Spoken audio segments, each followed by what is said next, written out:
This is truly the most boring corner of my house. Maybe I should turn this around so I could prove it.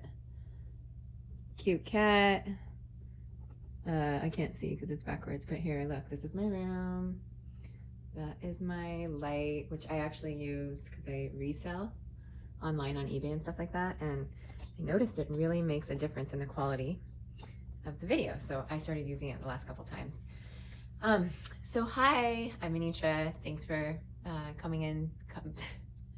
I have no idea what I'm saying. I wanted to make a video today because I was reading some Facebook stuff and there's a friend on there and she had cancer a long time ago and she said, I wasn't willing to do radiation or chemo or anything like that. I just wanted them to cut it all out, is the word she used, and have surgery and be done. And so she gets scans, and thankfully those scans have all been clear. And I thought to myself, well, number one, I felt really jealous. Like I was just saying, if I knew then what I know now, would I make different decisions? And each path is so individual. And having a young daughter, I mean, now I'm coming up on 3 years, so she'll be 12 this year. So she was 9 when I was diagnosed. When we're diagnosed, I think we are afraid and we have a lot of questions and it's scary. And like, we have to figure out like, how much should I say? What should I say? And to whom should I say it? You know, it's just there's a lot of questions in the beginning.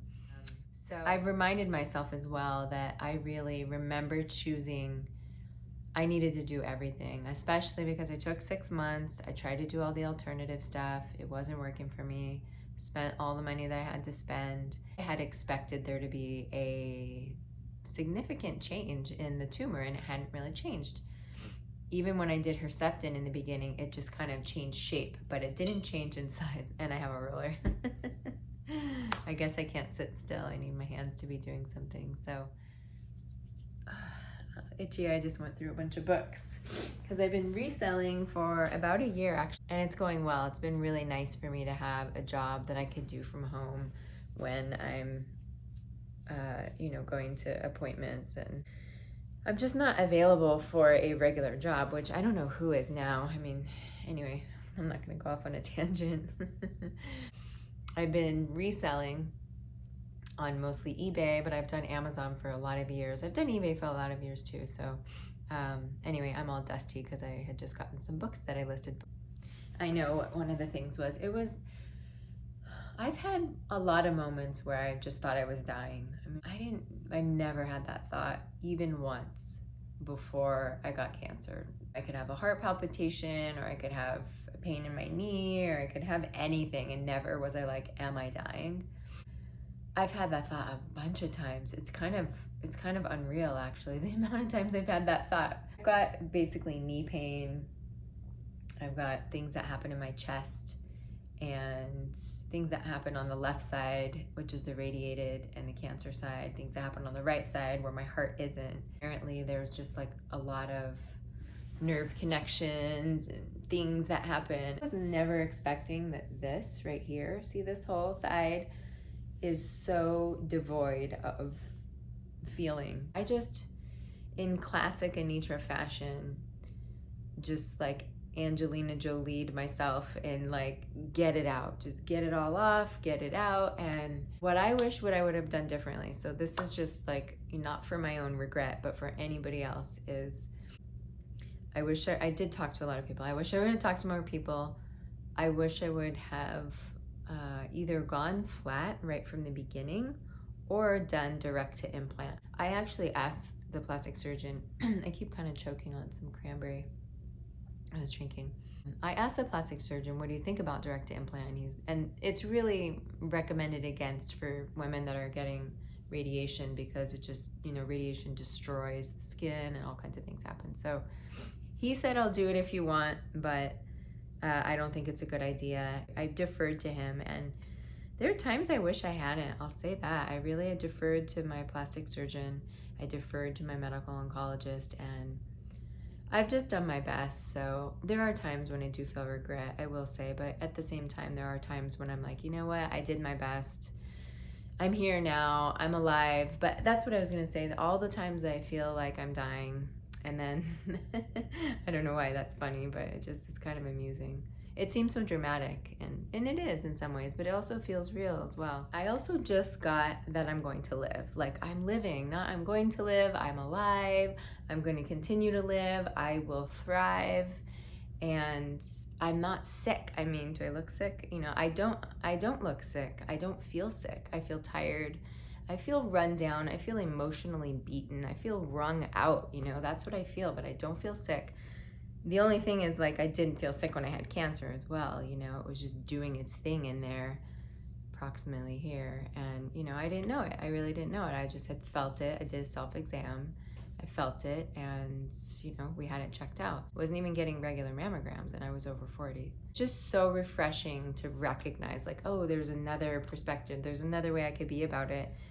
It's not even like a conscious choice, like, I'm gonna be this way. It just arose in me, like, right. I need to look at the long game. I'm such a short game person, and man, that has its downsides. I'm definitely aware of the downsides, and like, let's get this done, let's move on. I mean, I was so humbled thinking I was just gonna bounce back. I did really hard hot Pilates classes, all the stuff, you know, before I got cancer. And then, like, I can't do that. I take walks, you know, I aim for 5,000 steps. I'm trying to get to 10,000. I don't know how people do it, but I did it one day and I was like, wow, I was walking for over 90 minutes. That's a lot of walking. I just feel like I'm doing what I need to do.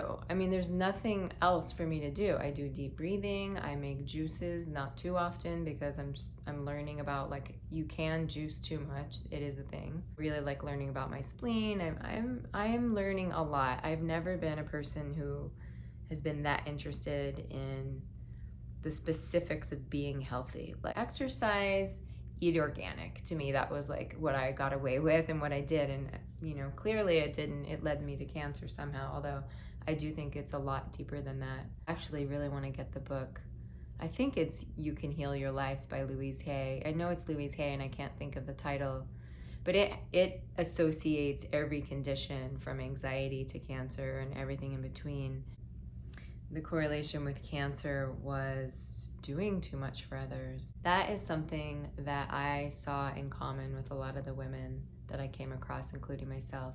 Gentle, generous souls, loving, like to do for others, very giving, often give of themselves before giving to themselves. From what I've come across and what I've seen, I definitely think that can cause trouble in the body and possibly lead to cancer, along with who knows what else. So everybody I know personally that's gotten breast cancer has been an herbalist, has been an organic food eater, has been like a regular exerciser, either like yoga every day, like full yoga, not like 5 minutes, like an hour to an hour and a half, 2 hours every day for years.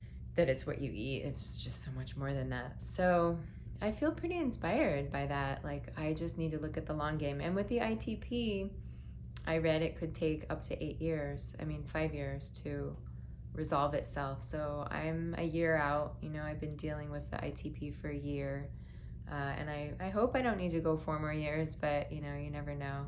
Once I get these expanders out, I'll be able to feel my body. Like, I can't even feel my heart. If I'm like, I could feel my pulse if I do certain things to feel my pulse, but you could go like this and you feel your heart beating. You can like push around and feel what's up. This is just like this hard, it is like a rock, and I'll have a pain and I can't feel anything under the pain. I can't tell where the pain is or what's causing it, and this thing has just been pushing. You could just, can you tell how hard it is?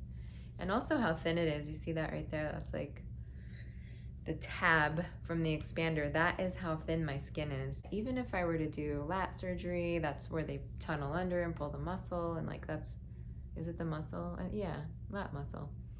It's really long. It's like down like this long. They pull it over, and my plastic surgeon's like, you know, that's a really good option. At the same time, I just don't think I can do that. I can't do that surgery.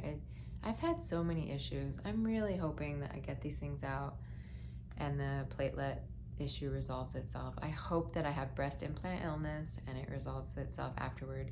And I'm gonna be going flat, which is gonna be really weird. It's gonna, like this side, the expander has dropped so low, they're totally uneven. that it almost is like flat here, but besides you can see my port.